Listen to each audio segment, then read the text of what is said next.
This is a beautiful church, so once again, thank you to the pastor for allowing us to use this. This is really beautiful. And thank you all for being here tonight and for caring enough to take the time and listen and participate and be active. I always begin my remarks with a disclaimer, and that disclaimer is this. If anybody here came hoping to hear a balanced presentation, then they're going to be sorely disappointed. I say this because a lot of the things that you're about to hear tonight are difficult to hear. And also because I don't believe that a balanced presentation on this topic is possible. Anybody that cares enough to speak about this probably has a very strong opinion one way or the other. Almost everybody has feelings and strong emotions on this issue one way or the other. For me, it's deeply personal. And the issue itself is not a balanced issue. There is no balance in this issue. So therefore, I say this because there cannot be a balanced presentation on this. And I think if anybody claims that their presentation is balanced, they're either misleading themselves or they're misleading their audience. This whole issue of Israel and Palestine is covered in so much myth. And there's so much double standard when people talk about this issue. And I'll give you two examples.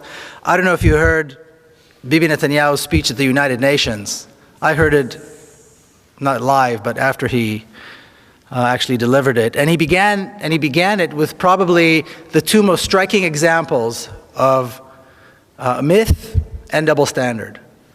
And he began by talking about the right of return of the Jews to their ancient homeland. And of course, the Jews that so-called returned to their homeland were not exactly the same Jews who were expelled from their homeland, right? Because these were expelled a couple of thousand years before that. These were not their descendants either, because this has been a very long time. So these are the people that actually came back, so to speak, are people that claim some kind of a heritage, some kind of a connection, a relationship to the ancient Hebrews. And they claimed that they had the right to return to their homeland, and this is what Zionism was about, and this was accepted by the world as the right. They had the right to return. Now, if we talk about the right of return of one nation, you'd expect that there would be, if we accept it as a principle, then you'd expect that we'd accept it in general, across the board. Yet when people talk about the right of return of Palestinians to their homeland, suddenly a red line comes up and everybody says, no, we can't talk about the right of return of the Palestinians. This has to be taken off the table. This is not negotiable. The right of return of the Palestinians is not acceptable. What's interesting about that is that the right of return of the Palestinians, quite often we talk about the actual people who had to leave their homes. And if they had already passed away, then we're talking about their direct descendants, people who still have the keys and the deeds to their homes, and quite often can go to the very spot where a village existed, where today there might be a highway, and will point out the mosque, and will point out the well, and will point out the door to their home. Yet they do not enjoy the right to return. So obviously, this is a double standard of immense proportions. The other thing Bibi talked about right off as he started was about King David,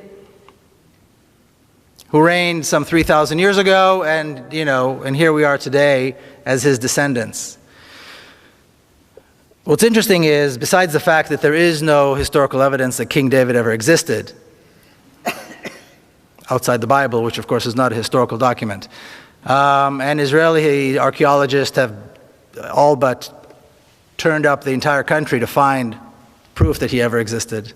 Today, as we speak, an entire town, an entire community is being kicked out of their homes and forced into exile through violence in order to prove that King David existed in a place called Silwan. It's a community of 50,000 people right outside the walls of the old city of Jerusalem. Yet the world sees nothing wrong with this. American money is poured into this project to build what is called the new city of David.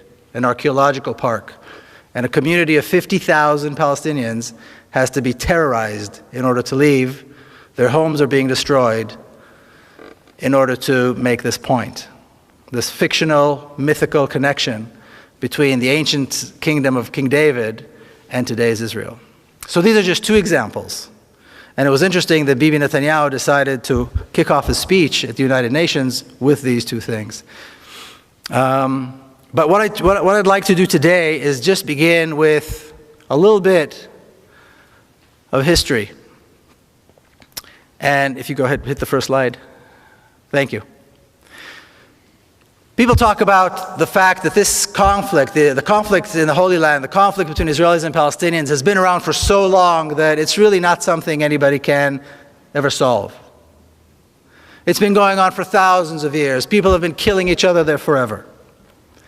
This is not true. And a good place to start, if we're going to talk about how this conflict began, a good place to start would be on the 29th of November, 1947.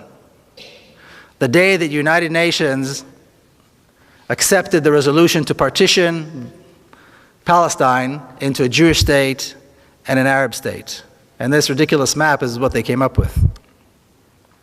Now, when you look at this map, before you even hear about the details, before we even touch on the details of this map, just by looking at it, it's unbelievable that anybody expected that this would work. And of course, this didn't even last one day. In 1947, there were two communities living parallel lives.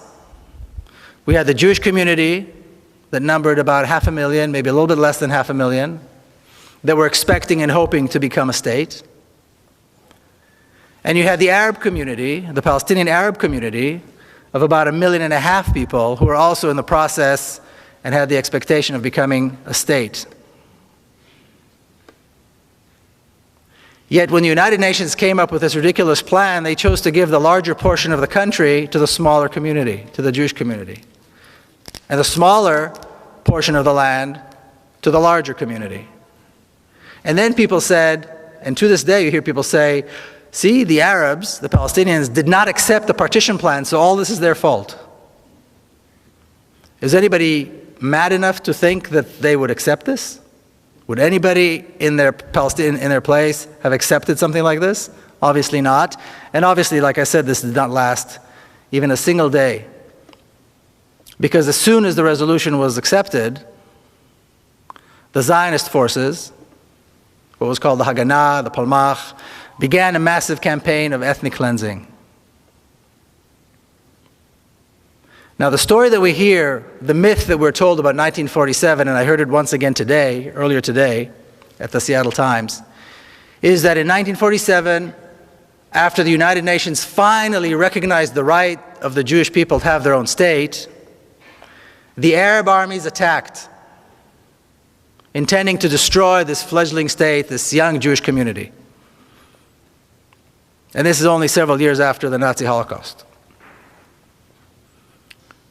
Yet somehow, between the end of 1947 and the end of 1948, the Zionist forces were able to conquer almost 80% of the country, destroy over 500 towns and villages, including schools and mosques and churches and homes, and exile almost 1 million people within a 12-month period. How did they do this if they were being attacked by massive armies from the outside? But once again, when we look at the facts, we realize that in 1947, the Jewish community, the Zionist community, had quite a substantial military force. They had a force of close to 40,000 armed men, and well-trained, well-indoctrinated. My father was one of them. There was no equivalent on the Palestinian side. The Palestinians have never had a military force. To this day, the Palestinians have never had an army or a military force. There was no equivalent of the other side. The Arab armies, such as they were, didn't enter the war until late in May of 1948. Much of the ethnic cleansing had already taken place. The war had been taking place for over 6 months by then. So, of course, this is a myth. This is a myth that nobody takes the time to investigate and question. But once again, the reality that in a 12-month period, so much was done exactly because that is exactly was the purpose of these Zionist forces. To capture as much of the land as possible and get rid of as many people as possible. And that's exactly what they did. Would you hit the next one, please? You heard the story, Judith related to the story about my mother. That's my mother. She's 86 now. She's still living in Jerusalem. She was born and raised in Jerusalem. And she used to tell me how when she was young, she would walk around on a Saturday afternoon, and many of the beautiful neighborhoods in Jerusalem, and I'm talking about the New Jerusalem, the Jerusalem that was built outside the city walls. These were Palestinian communities with beautiful homes. And she would walk around and she would see the families on a Saturday afternoon sitting under or by the lemon tree and so on. And then in 1948, she was living still in Jerusalem. These communities were forced to leave. Their homes were given to Israeli families. And she was offered one of these homes, and like you heard, she refused. The thought of taking another family's home just did not sit well with her. And then she saw the looting, and she still, to this day, when she talks about it, you can see that she feels such a sense of shame. But what's interesting is that I remember hearing this story as a child many, many years ago and over a very long period of time. And it wasn't until I was actually working on the book and I spoke to her about this again that I realized why this story was bothering me all those years. Because the story was bothering me. There was something about it that was troubling. And only now I realized it was troubling because it contradicted the national narrative. It contradicted what I learned in school. That the Arabs attacked, we won, they left, and we get the spoils. So what's wrong with taking their homes? If this is the truth, then there's no wrong in taking their homes. They attacked, and we won. It's fair enough. But once again, like I said, hearing the story in the back of my mind over and over and over again kind of troubled me. And this is exactly why. The truth lays in the personal story, not in the national narrative. Can you hit the next one, please? The title of the book is The General Son, and then the subtitle is Journey of an Israeli in Palestine. So the general son is a big part of who I am, and this is my father as a general. Now, after the state of Israel was established and the Jewish militia, the Zionist militia became the Israeli army, he remained as an officer and had a very long and interesting military career.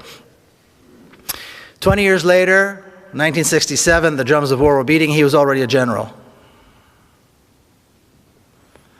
And a lot has been written about what happened in 1967 and why the war broke out and who actually started the war and why.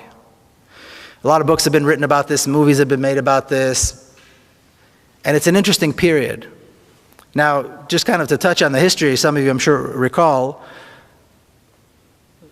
the Egyptian President Nasser decided to kick out the UN peacekeeping forces that were in the Sinai Peninsula that divided Egypt from Israel. And he entered against the ceasefire agreement that existed between the countries. He entered Egyptian troops into the Sinai Peninsula. The generals saw this as a cause for war, as a legitimate cause for war. And they pushed for war. The Israeli cabinet, however, was not, they were hesitant. They were not so eager to start a war. And this tug of war began between these two groups. It was a very interesting difference between these two groups because the cabinet members were older. They were in their late 60s, early 70s, most of them. They were born in exile. They came with this whole baggage of exile, of pogroms. And this is only 25 years after the Holocaust, and they carried all this, and they were worried that a war might lead to another Holocaust. The generals, however, were in their early 40s. Almost all of them were born in Palestine. Almost all of them were members of the Zionist militia in 1948. And they were what I like to call the new Jew that the Zionists wanted to create. Full of testosterone and very assertive and willing and ready to fight. And they created the Israeli army. Well, they wanted to fight. They saw an opportunity to start another war. Now, the myth that we're told about this, or the story I should say that we're told about the 1967 war, is that once again Israel was attacked by three massive armies intending to destroy it. And once again, miraculously, somehow, we, the Israelis, prevailed. Because we're smarter and because we're better trained and we're more motivated, and as we heard now recently, we're somehow culturally superior as well, perhaps. Who knows? But all of these reasons, for all these reasons, we prevailed and we defeated the Arab armies. Once again, when I was working on the book, I decided to go into the Israeli army archives to learn about my father's career. Like I said, he had a very, very interesting military career. And I was interested particularly in reading the minutes of the meetings of the generals leading up to the 1967 war. Now, once again, a lot has been written about those meetings. So I wasn't expecting to find anything new, because I'd read everything that was out there. But as soon as I began reading, I saw something that I'd not seen anywhere else. My father says this, and several of the other generals say this, in their attempt to convince the cabinet to start the war. And that is that the Egyptian army is not prepared for war, and therefore we must attack now. In fact, they said the Egyptian army needs at least 1.5 to 2 years before it will be prepared for war. So we have a tremendous opportunity now to once again, this will be the third time, to destroy the Egyptian army. And the fact that the Egyptian army brought their troops into Sinai and closer to us, closer to Israel, only makes it easier for us to destroy them. Not only are they not talking about an existential threat, they're not talking about any threat. They're talking about an opportunity, a military opportunity to once again defeat the Egyptian army. So once again, the myth fizzles away. The generals, of course, won the day. The government gave them the okay to start a preemptive strike against Egypt. The Egyptian army was decimated in a couple of days. The Sinai Peninsula was conquered once again. The Gaza Strip was conquered. And the generals wanted more. The generals wanted more. They wanted the West Bank, which was a sore spot for them because in 1948 they wanted to take it. They were young commanders in 1948, and they wanted the West Bank then. But for political reasons, Israel decided not to take it. Well, here was their opportunity, and they took the West Bank. And they'd wanted the Golan Heights for a long time too, because it's high up above the Galilee, and there's lots of water there, and they took that as well. And there was a lot of ambition too. The generals, the northern commander wanted the Golan Heights, the central commander wanted, they all wanted the laurels of victory. They had no doubt that they were going to be victorious. In 6 days, the Israeli army defeated and destroyed 3 Arab armies, conquered the West Bank, the Golan Heights, the Sinai Peninsula, the Gaza Strip, killed over 15,000 Arab soldiers, at a loss of 700 soldiers to the Israeli army. 15,000 to 700, that's quite a ratio. And all this was done in 6 days as Arab armies were attacking them. Also attacked the USS Liberty and killed 34 True. 171 Americans. True. That's another one of those stories that nobody talks about, the USS Liberty, that's right.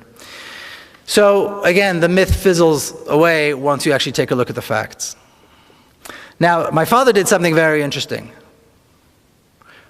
After the war was over, at the very first meeting of the generals, the very first weekly meeting, he stood up and he said, now we have an opportunity to solve the Palestinian question. We can now offer the Palestinians a state in the West Bank and Gaza. If we do this, this will be the first Arab state with which Israel will have a peace agreement. It'll be a bridge for peace agreements with the other Arab countries, since Palestine, of course, was always a central issue. And we can go on living, being the democratic Jewish state that we want it to be. And as he was saying this, a massive settlement project and an ethnic cleansing project began in the West Bank. Hundreds of thousands were thrown out. Towns and villages and cities were destroyed, and new towns were being built, and highways, and so on, and infrastructure to bring Israelis into the West Bank. Just as Israel had done after 1948, destroying Palestinian towns and villages, changing the names and building towns and villages for Israelis, the same thing was done in the West Bank after 1967. For Israel, this meant the job was done. In essence, what they did was they erased Palestine off the map. I always like to show this picture. This is the victory lap. These are all the generals standing after the war, young, victorious. And in the center is Zalman Shazar, who is the president of the state of Israel. Israel has a president as kind of a symbolic figure, somebody who used to be something important in his lifetime. And you see the old generation and the new generation. And this new generation of generals is often referred to as the silver tray upon which the land of Israel was given to the Jewish people. Because from that point on, the entire land of Israel was under Jewish control for the first time after 2,000 years and only 25 years after the Holocaust. Historically, from a Zionist perspective, this is unbelievable, unprecedented. But in fact, this is what they did. Palestine was erased completely from the map, and Israel was in completely over the entire map. This was the objective, this was the name of the game. Erasing Palestine, getting rid of the people, and de-Arabizing the country. De-Arabizing the country is what was left to do. That's why when people talk about the possibility of Israel somehow giving up the West Bank for a Palestinian state, if it wasn't so sad, it would be funny. It shows a complete misunderstanding of the objective of Zionism and the Jewish state, and the Zionist state. Because conquering the land was the first objective, getting rid of the people, and then de-Arabizing. And when I say de-Arabizing the country, this country has a 1,500-year-old history of Arab and Muslim rule. It was an Arab and a Muslim country more than it was anything else in history. So that has to be destroyed. Monuments have to be destroyed. Names have to be changed. The history has to be rewritten to connect once again King David to today's Israel. And completely disregard the fact that this is in fact an Arab country. That it is in fact in the center of the Arab world. And that in fact over half of the population are Arabs. Now, after my father retired from the military, he did something even more stunning. He dedicated the rest of his life to the creation of a Palestinian state and peace with the Palestinians in the West Bank and Gaza, and he advocated for equal rights for the Palestinians who are Israeli citizens. Two things which are yet to be achieved. Now, in the mid-1970s, the Palestinian leadership, the PLO,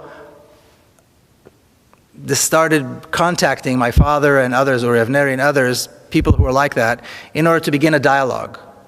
And that is really when the notion of the two-state solution was put together. These were Yasser Arafat's top people, his advisors and his ambassadors and so on. In this picture is my father with Dr. Issam Sartawi, who was the Palestinian ambassador, the PLO ambassador to Paris. He was later killed in 1983. And this dialogue went on between official representatives of the PLO, and on the Israeli side, these were renegades. These are people who used to hold, high office of one kind or another, and they were Zionist Israelis. But the Israeli government refused to take part in any of this. Only in 1993, did the Israeli government agree to finally begin negotiating with the Palestinians. What happened? What changed? Well, what changed was they accomplished their mission of making the conquest of the West Bank irreversible. By 1993, the Israeli government knew for certain that a Palestinian state could not be established in the West Bank. The settlements were there, billions were invested. The entire Jordan River Valley was settled with villages and kibbutzim and things like that. There were major cities already built in the West Bank. Entire East Jerusalem was taken over by Israel. There was no place anymore for a Palestinian state to be established. And that is when Israel said, okay, we will begin negotiations. So they allowed Arafat to come, misleading him into thinking that they were really intending to make peace, and basically trying to force him to sign an agreement that would complete his surrender.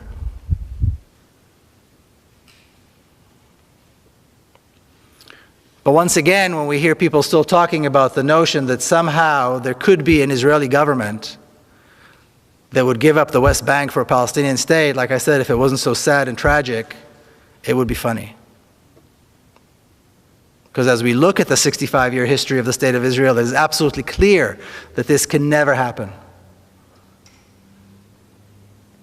Now, later on in the year 2000, I'm sure you recall, President Clinton invited Barak and Arafat to Camp David to somehow solidify a peace agreement. Or so he said. What they tried to do is force Arafat once again to surrender, which he would not do. So they came out of Camp David, and President Clinton said, Arafat gave some, Barak gave more. In other words, this is Arafat's fault. And from that moment on, for the last 4 years of his life, he was vilified, and eventually Arafat died with Israeli tanks surrounding his office under siege. But the myth that we're always told is that the Palestinians are not willing to make concessions. And that is the problem. I think Mitt Romney just alluded to this as well in that little secret tape that was recorded. The problem is the Palestinians. They just don't want peace. Yasser Arafat was willing to give up almost 80% of his homeland and the right of the Palestinian refugees to return to their homeland and be compensated, all for the sake of peace. What he wouldn't do is he wouldn't go less than 20%. He wouldn't give up the West Bank and the Gaza. That he couldn't do. They want him to give up even more. They want him to sign a surrender agreement, and he wouldn't. It's not the Palestinians that aren't willing to make concessions. It's Israel that's incapable of making concessions, because concessions on the land are impossible from a Zionist perspective. The whole name of the game is taking the land and making it ours. And this is exactly the process that took place. Please. Now, once again, like I said, the book goes in and out of my own personal family's history and the history of the State of Israel and how the two are related. This is a picture of my niece, Madar. And on September the 4th, 1997, she was killed. 2 young Palestinians blew themselves up in Jerusalem, took their own lives, and the lives of several Israelis, including her. She was 13 years old. So when a 13-year-old little girl that you know and love gets killed like this, you don't really know what to do. You don't know what to think, you don't know what to feel, you don't know how you're going to get back to life after that. Now, she was a granddaughter of a famous general, so this was big news. On top of that, she was also the granddaughter of Mr. Peace with Palestine. And now look what they did to him. Look what they did to his granddaughter. My father had already passed away by then. So this was big news. And when I landed, when I arrived in Jerusalem, my sister's house, on the ground, I saw the morning paper, and on the front page it already said the granddaughter of General Peled was killed by Palestinians. And my sister's apartment was packed with mourners, of course, people who came to express their sorrow, but also reporters, endless stream of reporters. And after the funeral, she came out to greet and see everybody. She said two things that put me on a path, and I think it put her on a path, and many of us kind of helped us to wrap our heads around this unspeakable tragedy. The first thing she was asked, of course, is about revenge and retaliation. And the comment that she made was, no real mother would want this to happen to another mother. Don't talk to me about revenge. Motherhood is a uniting force. It cuts through religion. It cuts through any differences that might exist between us. And if she's anything above all as she is a mother. She's got 3 other boys, wonderful boys. And the second thing she said was, my government is responsible. My government brought these 2 young men to such a level of despair that they would take their own lives and take the lives of other innocent people, including a 13-year-old girl. The brutal oppression under which the Palestinians have to live because of us is the cause of this. That is why this is happening. If we want this to happen, we have to lift the oppression. As long as Palestinians are denied hope, and denied freedom, and denied water, and denied their land and their homes, this will continue to happen. I point a finger at my own government. And interestingly enough, Bibi Netanyahu, who's today Prime Minister, was Prime Minister then as well. He also used to be a close personal friend of my sister because they went to school together in Jerusalem. That's a whole other side story. So then I came back, you know, the 7 days of mourning that we Jews keep, you know, were over, and I had to come back. I lived here in America already, and you have to go to work the next day, and how do you do this? But somehow what my sister said put me on a path, and I decided, okay, it's time to do something. Because she became very outspoken. And her husband, Rami, became very outspoken, as some of you, I think, know, some of you have heard him here, about the need for reconciliation and the need to allow the Palestinians their rights and freedoms. I was lucky enough that in San Diego I met a group of people. It was a Jewish-Palestinian dialogue group. It took me some time to find them, and it took me some time to understand what I was going to do. And what was interesting was, I was 39 years old. I was here in the United States. And that was the very first time I ever met Palestinians. I grew up in Jerusalem. I was born and raised in Jerusalem, a mixed city. The first time I ever sat with Palestinians in a normal setting as completely equal people was here in the United States. Because even though Jerusalem is, you know, so-called united and so on, it's completely segregated. So an Israeli boy does not meet Palestinians. I mean, you might see them doing landscaping or, you know, washing dishes.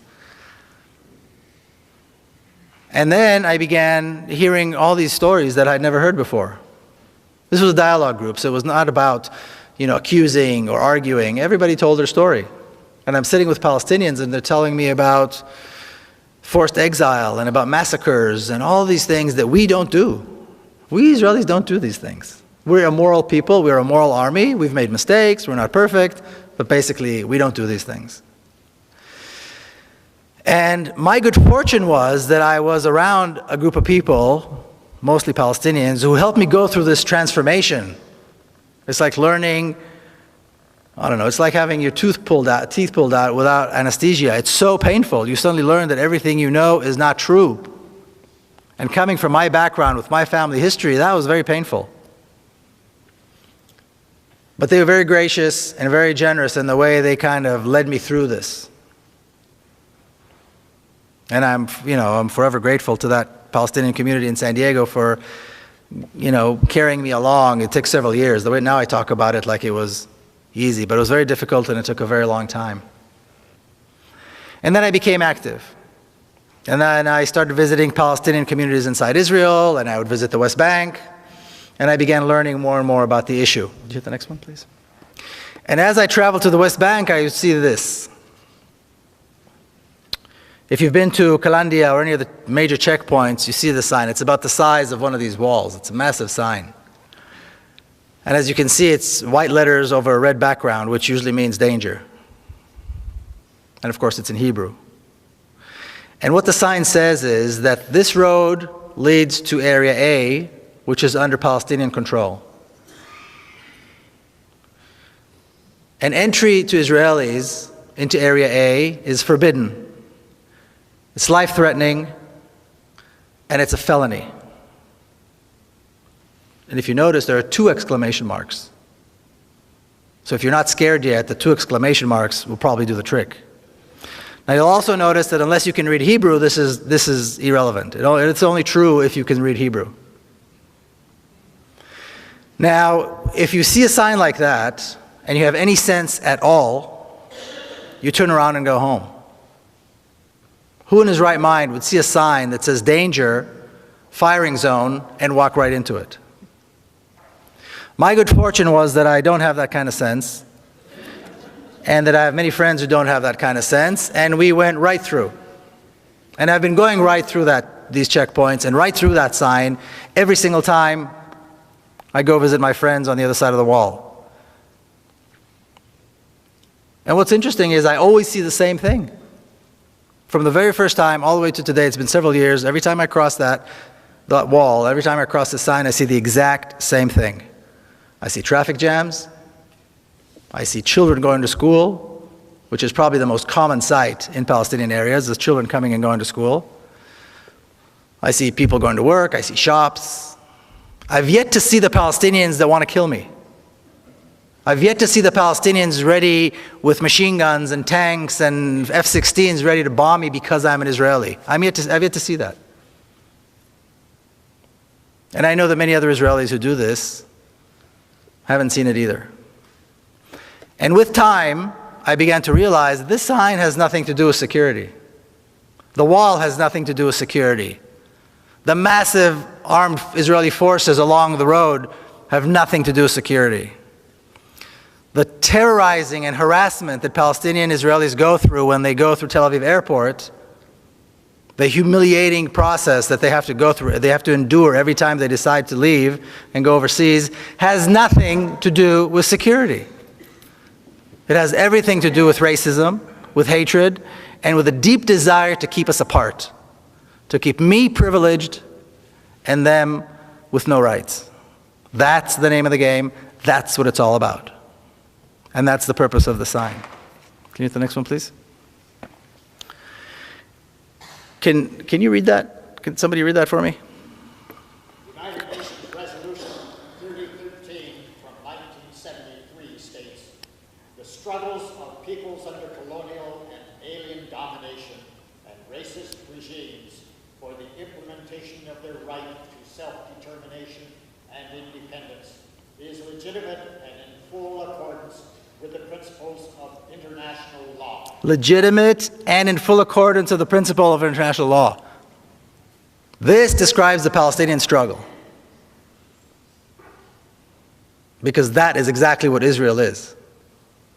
Now in this picture I stand with my friend Jamal, who sat in Israeli prison for many, many years. In fact, he was given a life sentence, but he was exchanged in one of the prisoner exchanges between Israel and the PLO. And the reason he was given a life sentence is because he killed a soldier. He and three others saw two young Israeli soldiers guarding a bank in Ramallah, of all things. And soldiers are usually fully armed, of course. And they approached them and they stabbed them to death with a knife. And for that they were later on, beaten, tortured, and arrested and given life sentences. But when I see the picture of the two of us standing side by side, I have to wonder, which one of us is really the terrorist? Because according to this, it's certainly not him.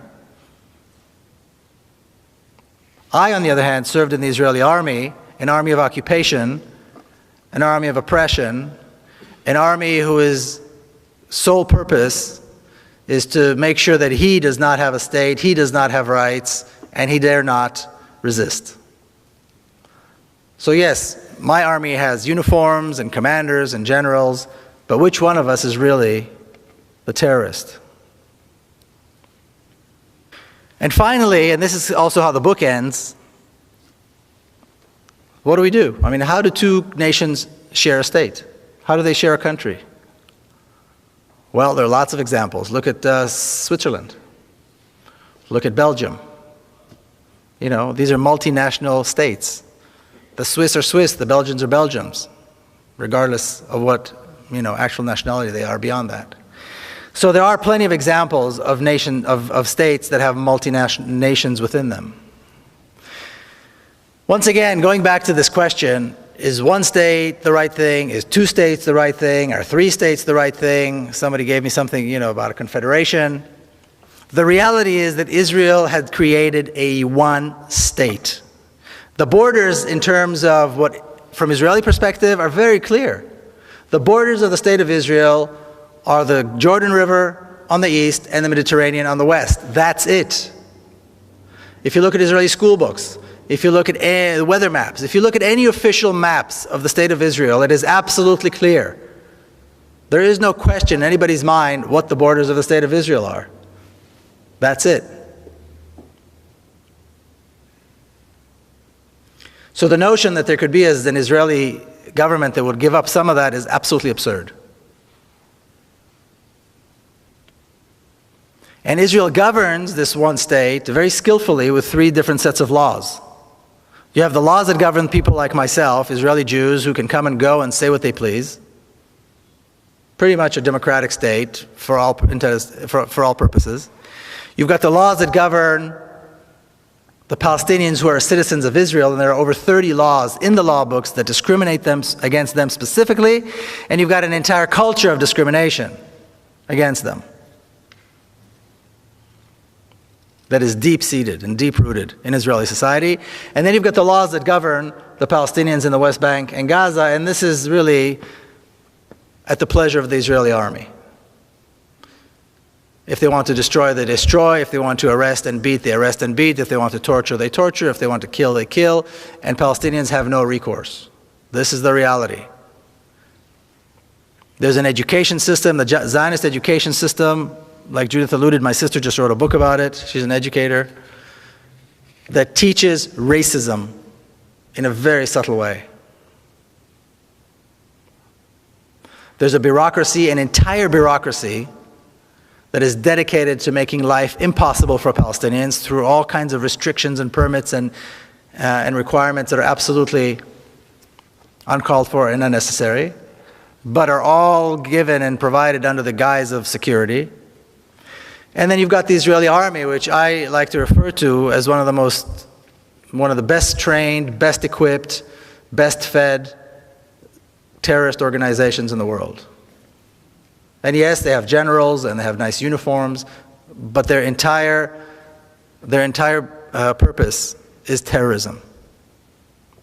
And just as one example, I'll give you one example. Almost exactly 4 years ago, as Israel began its attack on Gaza, September the 27th, 2008, at 11:25 in the morning, what I refer to as the most shameful day in the Jewish history, the most shameful day in the history of the Jewish people. Israel began carpet bombing Gaza, and on the first day of what was to be a 21-day attack, they dropped 100 tons of bombs. Okay, a 1-ton bomb will decimate an entire city block. Gaza is one of the most densely populated places in the world. 800,000 children live in Gaza. 11:25 is exactly the time when the morning school shift and the afternoon school shift change. So all the kids are in the streets. All the children are on the streets. That was the moment decided by the decision makers in Israel to begin the attack. This was the first day of a 21-day slaughter that had absolutely no justification. If that's not terrorism, I don't know what is. And this is how the State of Israel manages to control the different populations and somehow still keep up this very sweet, liberal kind of face to everything. But we still have to figure out how we go from here. Well, let's look at what happened in South Africa. They got rid of apartheid. That is the example. What did they do in America? They got rid of the racist laws that existed in the South. Did the whites in South Africa want this, like this? Absolutely not. Did the whites in the southern states in America, here in the United States, want this or like this? No. It was not done by consensus. But Zionism, just like racism, has to go. The Zionist state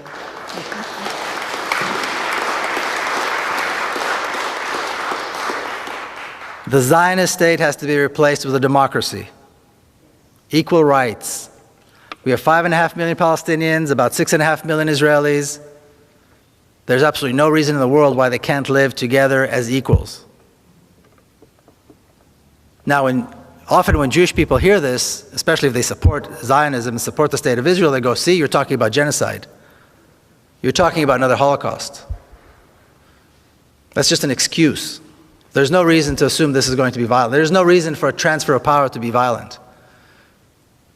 Evil dictatorships can be, and evil regimes can be replaced by democracies without violence. It's happened before. There's no reason why it won't happen again.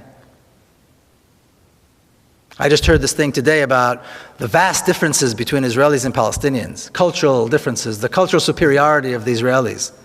I've never heard such nonsense in my life. The two societies could not be more similar. Their languages are similar. Their religions are similar. More than half Israelis, more than half of all Israelis are descendants of people who came from the Middle East. They're descendants of Arab Jews who came from Iraq, who came from North Africa, who came from Yemen. Arab culture is part of who they are. When Baghdad was being bombed, you had old Arab Jews from Baghdad in Israel crying that their city is being bombed. There are no differences. And the likelihood of both populations seeing their common cause and seeing their common goals as outweighing any differences that might exist between them is far greater than anything else. And then young Palestinians and young Israelis can grow up and have a future and live in a real democracy and do great things, because this is a beautiful country. And it's got a lot of possibilities. So the name of the game has to be democracy and equal rights, not anything else. All right, thank you all very much. The first one was, is the sale and purchase of land a viable function, and does it follow the rule of law? I'm assuming that means for Palestinians. And then, does Israel use the right of eminent domain, or is the land seized with no legal process? How strong is the opposition within Israel to what appears to be an impending attack on Iran by Israel? That's 3 questions, okay? Let's do one more. One more, okay. Is Bibi really serious about attacking Iran, or is this a sideshow in order to avoid dealing with the Palestinians? Okay. I'm saying I'm no legal expert, so I don't really know about this eminent domain and sale of land and so on. So I'm not sure how to. I will say this, and I don't know if it answers the question or not, but in Israel, the land is all owned by the state. So in essence, there's no private property. When you buy land, you're actually leasing it from the state. So, and every 49 years, you have to lease it again for either 49 years or 99 years. That's kind of how that works. So what they try to do, like after 1948, they passed a law that meant that all of the absentee property is the property of the people who were thrown out and then left as absentees, they were absent somehow. The law passed that made it permissible for the state to take over the land. Then they passed another law that made it illegal for the Palestinian refugees to return and claim their land. So that's how that works. I don't know if that answers the question, but like I said, I'm no legal scholar. Is there opposition in Israel to an attack? You know, and is Bibi serious about the attack? The whole Iran issue, in my opinion anyway, is a smokescreen. It was designed very cleverly, and it's used very cleverly by Netanyahu and his government to shift everybody's attention from Palestine to some other fictional threat. And it's been very successful. I mean, the United Nations General Assembly, nobody talked about Palestine. You know, everything was about Iran, the threat on Iran, attack Iran, the bomb Iran, don't bomb Iran. Thousands of political prisoners in violation of international law sit in Israeli prisons. Palestinian children get less water than Israeli children.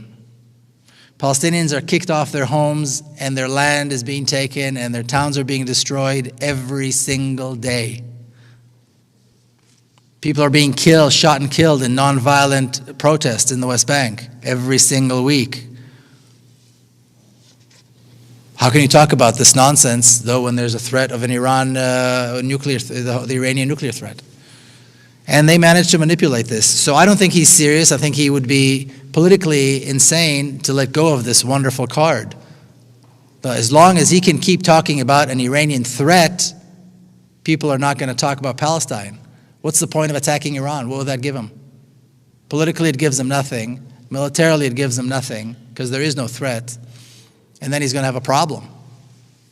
This way, he's got this issue, and he's had it for several years, and I don't think he'll give it up. So I don't think he's serious about it. That's not to say that there is no possibility that something might happen, but I can't imagine that he would do that. And you know, people in Israel are basically scared. I mean, what do people know? People know what they read, what they hear in the paper. Every day, the headline, somebody says something about Iran. The defense minister decided to say, just a few weeks ago, and the defense minister goes back and forth, supporting it and being against it, and supporting it and being against it. And so a few weeks ago, there was a headline saying, quoting him as saying, that the blade that rests on our necks now is even sharper and more dangerous than the threat of 1967. So my first reaction was, he should read my book. But, you know, anybody that's knowledgeable knows that there was no threat in 1967, but they want to create this tension they bring back that tension of 1967 where people are actually afraid. Israelis in 1967 were scared to death. The generals didn't let on that this was going to be a very easy war. You know, people were actually afraid that there would be another Holocaust. And they're creating this fear again so that they can continue to talk about this threat. So I don't think it's a real threat, and I don't think Bibi would attack because it's too good of a political card to give up. More questions? Yeah. Okay.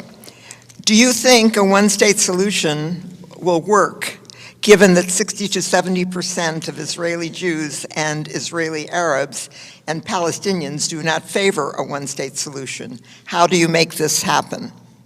That's one question, okay? Okay. Well, and the second one is similar, so I won't read it.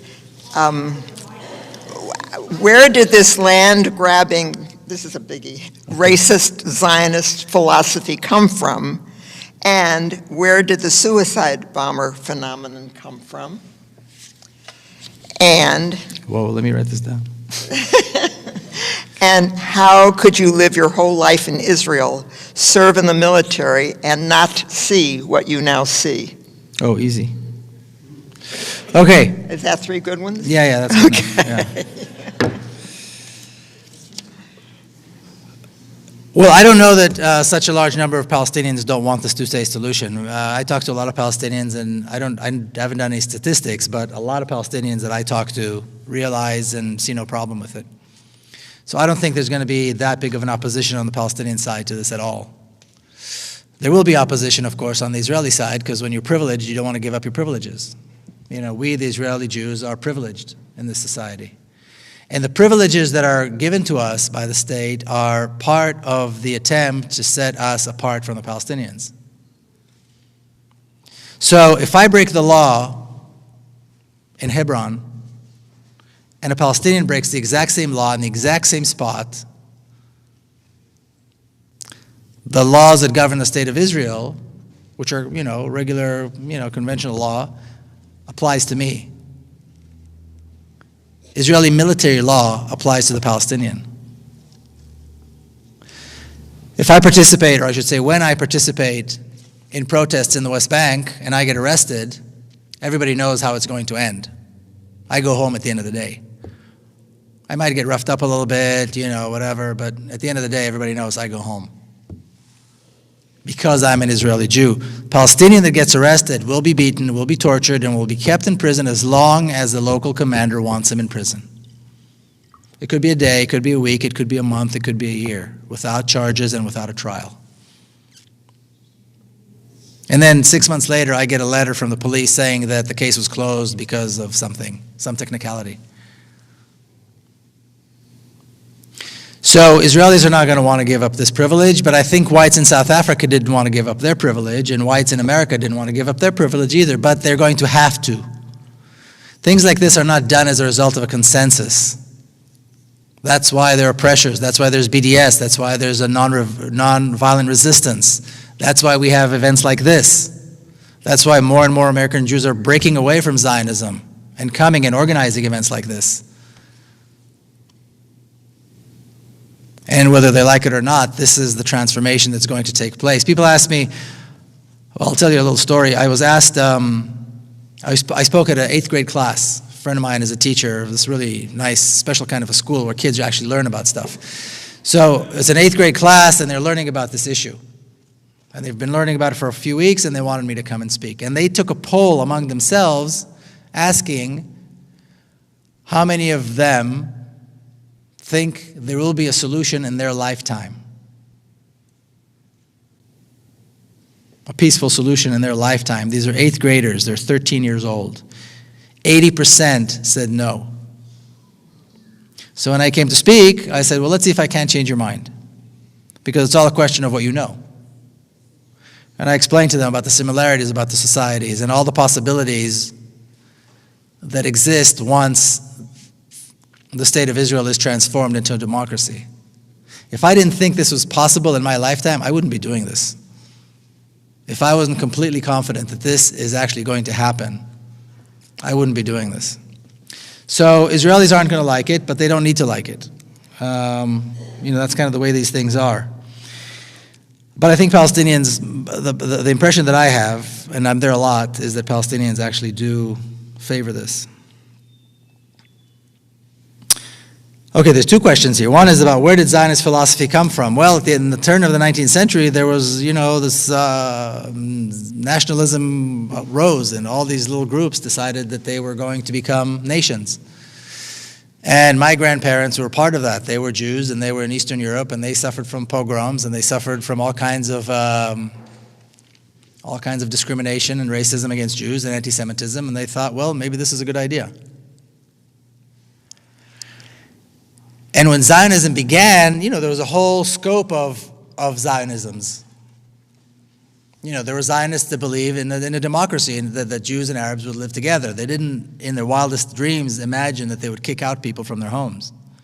And then there were other Zionists who later on became the mainstream Zionists, led by people like Ben Gurion, who was Israel's first prime minister, that were radical, racist, and violent. And they won the day. And they gave the tone, and that's why Zionism is what it is today. Racist, violent, militant, and non-compromising. But that tone was given by Ben Gurion and people around him. So that's where that came from. And where did suicide bombers come from? I don't know that suicide bombing is a philosophy. I mean, there are 5.5 million Palestinians who live inside of Palestine. There's probably another 5 or so that live outside of Palestine. That's 10 million people. There were less than 200 suicide bombers. So it's not like, there's a rash, there's some kind of a madness of suicide bombers among Palestinians. Let's put things in perspective. And I don't know that there's a philosophy to it. I think when people are desperate enough and hopeless enough, they see their fathers being beaten and tortured, they see their sisters being shot and arrested, they see their homes being destroyed. They have no ability to go anywhere or buy food or provide water for their families or their siblings. And they see this massive army that is relentlessly oppressing them and beating them. If there's no hope, there's no hope. So we do what we can, But I think if we actually look at how many people actually did this, and I don't know a single Palestinian, and I know a lot of Palestinians, that thinks this was a good thing or supports it. So I think it's important to put the suicide bombing thing in proportion. Yeah. Okay, I have 4 cards here that all kind of deal with something, so it's not really 3 questions. I'll just give you a whole series of topics. Are you saying that nothing will change unless there are changes in American policies and public opinion? What can we do in our U.S. communities to support a single democratic state in Israel? Hold on, slow down. Slow How down. do we counter? Hold on. This is all part, well, it's Yeah, all. but I gotta, Oh, you got to get them? Okay. So nothing will change unless something changes in the U.S. What can we do?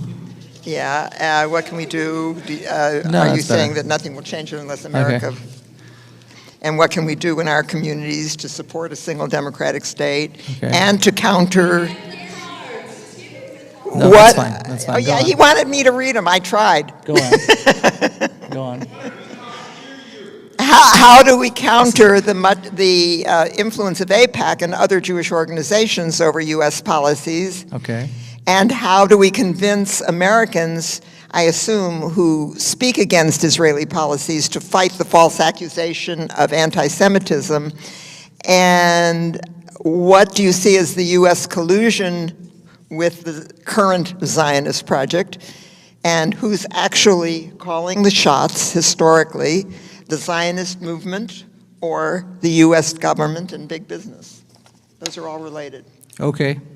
Wow. That's a lot of questions. Okay. Well, nothing's going to change until a lot of things change. I think, closer? Yes. Okay. I think nothing's going to change until a lot of things change. So things have to change in this country, certainly, and they are changing in this country. Like I said, I'm going to be speaking right now. I'm booked through Thanksgiving, pretty much straight through. More than half of the events that I'm invited to speak at are organized by American Jews. So I see a very big change in what's perceived to be, American Jewry. It's no longer this blind admiration for AIPAC and for Israel and for the whole Zionist thing. Jews are looking at the state of Israel and they say, well, this does not represent us. This is not what we stand for. Thousands of political prisoners, torture, discrimination. This is not what American Jews stand for. So more and more American Jews are moving away from Zionism, and I think that's a very good thing. So that's changing already. I also think that, certainly the United Methodists, the Presbyterian churches are doing a lot of work on this issue. And they're making big strides, and they're bringing about big changes. And I think the more Americans see Jewish people criticize Israel, the more non-Jewish people will feel comfortable. And this anti-Semitic thing, people ask me this all the time. They say, well, look, you can say this because you are you, but when we say it, they call us anti-Semitic.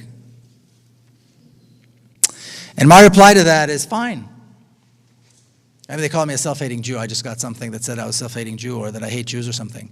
Fine, I'll take that. Now, let's talk about something else. Can you explain to me why Palestinian children get no water? Can you explain to me how you justify dropping 100 tons of bombs on children? Can you explain to me throwing people out of their homes and making them homeless? Can you explain to me yanking kids out of their beds at 2 o'clock in the morning, throwing them in prison and torturing them? Can you explain all this to me? Perhaps I'm anti-Semitic. Now you explain all this to me. What does that make you? And this has to be the conversation. Calling people anti-Semitic is a very weak weapon. It's a very weak tool. It's all they've got. But when you actually look at it, it's completely meaningless. Because they do not have an answer for all those other questions. And that has to be the issue. They're the ones who have to explain, not anybody, not you, not us. You have nothing to explain. These are legitimate questions. You supported, you danced, you celebrated when Israel was dropping hundreds of tons on bombs on 800,000 children. They were locked up in Gaza and had nowhere to go. You supported this. I'm anti-Semitic? What does that make you? You support a country that deliberately prevents children from access to water. Not to mention food and medicine and education and a home and freedom. You support that. What does that make you? How can you support this? This has to be the conversation. And I'm not suggesting it's an easy thing to do, but I am suggesting that this is how you counter AIPAC. And that's what you do here in the US. Because these are the conversations that these are the best excuses, these are the best thing AIPAC can come up with. They're talking about transforming Israel as anti-Semitism and it's calling for genocide. Who's talking about genocide? I haven't heard anybody suggest genocide. Of all the people that I've heard, and I've heard a lot of people talk about this transition, changing Israel from a Zionist state to a democracy. I've heard many people talk about, Ilan Pape who talks about it, many people talk about this. None of them, not a single one of them would support a violent transition. Not one would support violence. And violence is not needed. So that's how you combat AIPAC, and that's how you counter AIPAC, and that's how you convince Americans not to be afraid. Like I said, I'm not suggesting it's easy. When somebody comes back with this anti-Semitism thing, then people, pull back and they're afraid. And I can understand that. It's very hurtful. At the same time, there's a bigger issue here. So this may hurt our feelings for 5 seconds, but, let's continue the conversation. And that's what has to happen, and that's how you take over this AIPAC nonsense. The collision with Zionism is inevitable. Was it collision or collusion? Huh? Oh, collusion, I'm sorry. Well, I think it's temporary. It's temporary. I mean, America does, politicians in America do what they have to do in order to get elected. Being pro-Zionist is part of what you have to do in America if you want a political career. Either you're the president or a council member of, my city, Coronado. I mean, they're not even, it's kind of a part-time job. That's the name of the game. That's the price of doing business. So I think the president cares more about health care than about Israel. So he's going to give money to Israel so they shut up and he can pass health care reform. This is how it is. This is politics in America. And that's why a second Obama term is not going to make any change. It's not going to be different on this issue. Because he doesn't care enough and because, why bother? He's got nothing to gain. But it's going to start from the bottom. And once there's a lot going on, it's like I said to somebody earlier, it's like Vietnam. When American people decided enough is enough, Congress said enough, and the president said enough, and that was it. And Americans were out of Vietnam. But it takes that kind of a movement. And right now, it's true that on this issue, Israel calls the shots. Right now, when Israel says jump, the American politicians say how high. And then they move on to the next thing. But that's the price of doing business here in America if you want to be a politician. Is that it? I have one more question. How has your book been received in Israel? It hasn't been received in Israel. I don't think anybody in Israel read it. I've had several speaking events and I've had a couple of book launches, but they were all on the other side. One was in East Jerusalem, one was in Ramallah, and so on. And so Israel ignores this completely, and that may change. I don't know, but I haven't had any response one way or the other from anybody in Israel about the book. That's it. Yeah, that is it for questions. It is not it for signing books. Okay, no. Yes, we need to give this man an incredible amount of applause.